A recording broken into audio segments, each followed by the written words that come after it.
Have you ever wondered why Apple Pay is still not being used in our country? For that matter, it is not even launched in our country. Something to ponder upon, right?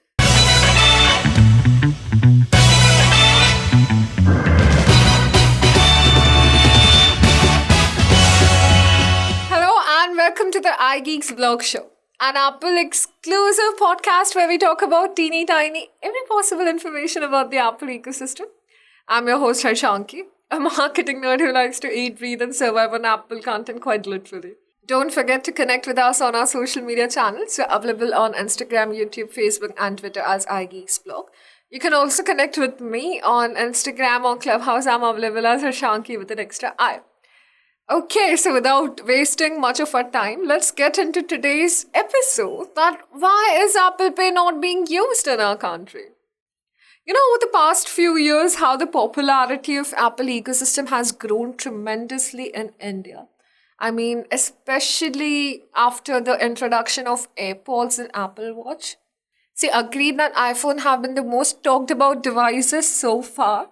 And we've seen a lot of memes, like, haven't we? Until the time AirPods Max was introduced last year.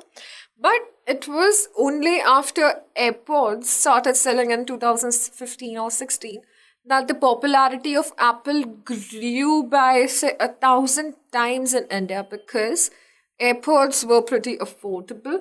We had not seen something like that, and anyone and everyone could buy it and can still buy it.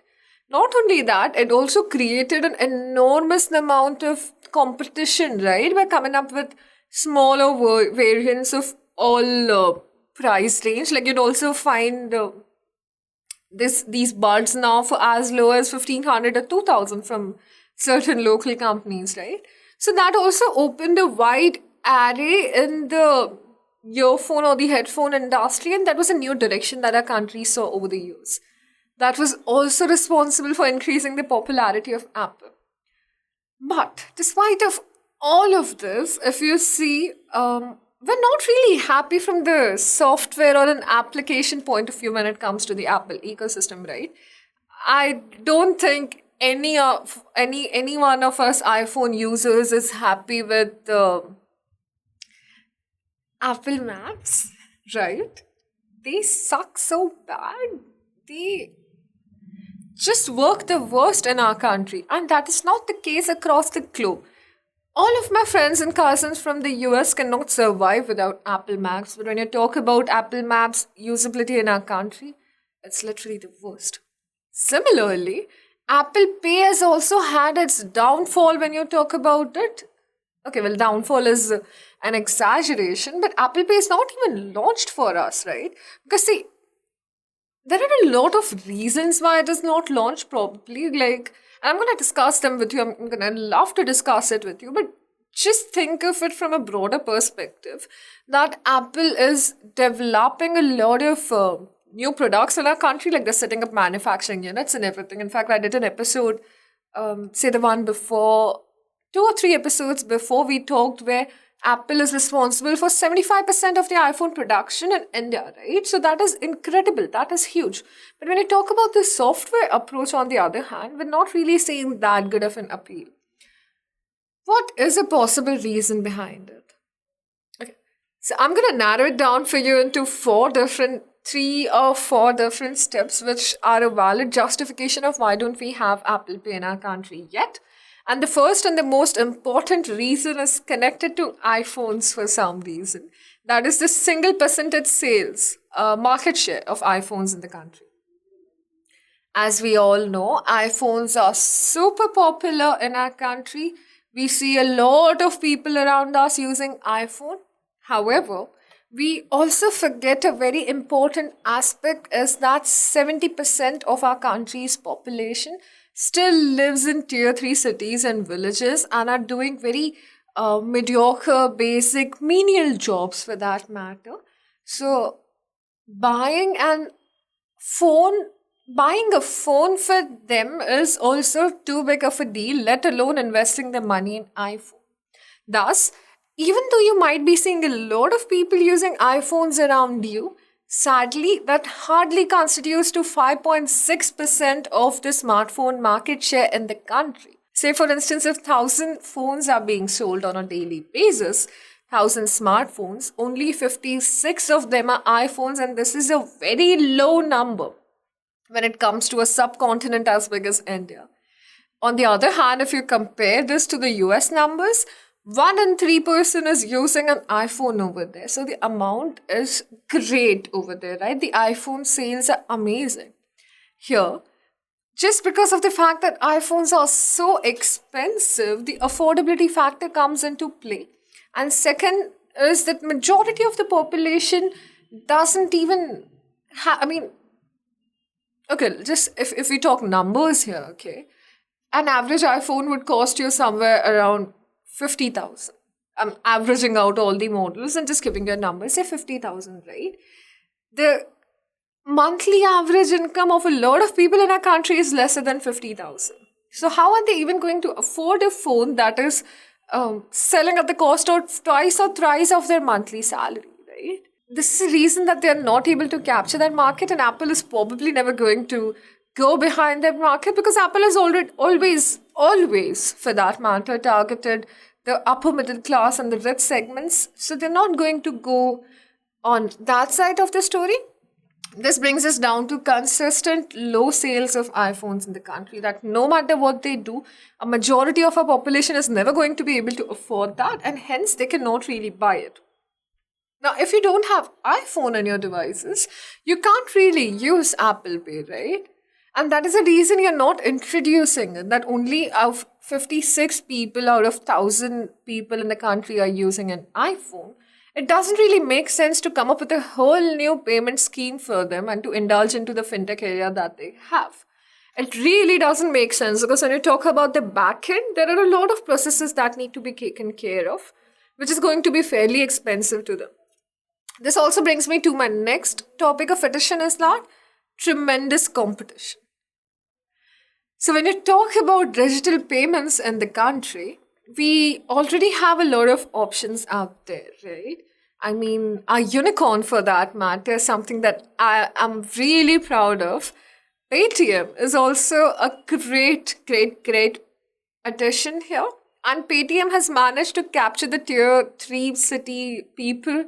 That side of the crowd, it is holding an important part of the 70% of the market share that I was just talking about, which means they are also very comfortable using Paytm, and it works in literally every phone and every gadget that you can own, right? Even if it's a 6,000 Android phone, as long as you have a running bank account and an internet connection and some bank balance, you can use Paytm. Paytm, in fact, for that matter, is going to come up as its own bank in the future, considering the fact that they're giving loans now, they have the postpaid facility enabled, and a lot of other things out there. And they have, again, like, I cannot stress this enough, they have done a tremendous job in capturing the segment of the market that we often tend to ignore. Capturing the masses of the country, capturing the essence of the country.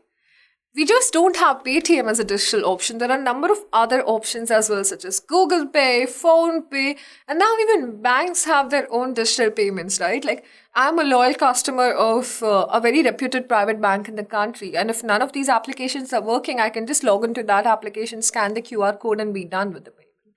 That is how convenient this has become. So when you talk about the increasing competition here, even if Apple plans of introducing Apple Pay, it doesn't really make sense to us, right? It's not really a very justifiable move, is what I'm trying to say here. So when you mention that, I guess that pretty much ends everything. And you know how Apple can be. If it sees the monopoly not working, or if it doesn't see any strong suit there, it's probably not gonna act upon it and not gonna work upon it. So the added competition is something that Apple may be reconsidering before introducing Apple Pay for its users. Okay, now all of this is from a consumer point of view. However, when Apple decides to take a step, of course, it's going to go above and beyond to make sure it happens the right way, right? To make sure that they're able to make the model successful and to launch it successfully. But then there are a couple of back-end hurdles and a couple of regulatory hurdles that Apple is facing, which is prohibiting it to come up with an Apple Pay system, even for the single-digit users in the country. And a really important, not really, like the one of the most important, the only important segment here is storage of data and identification of data. So as we all know, to use Apple Pay, it is really important to have your Face ID or your biometrics there.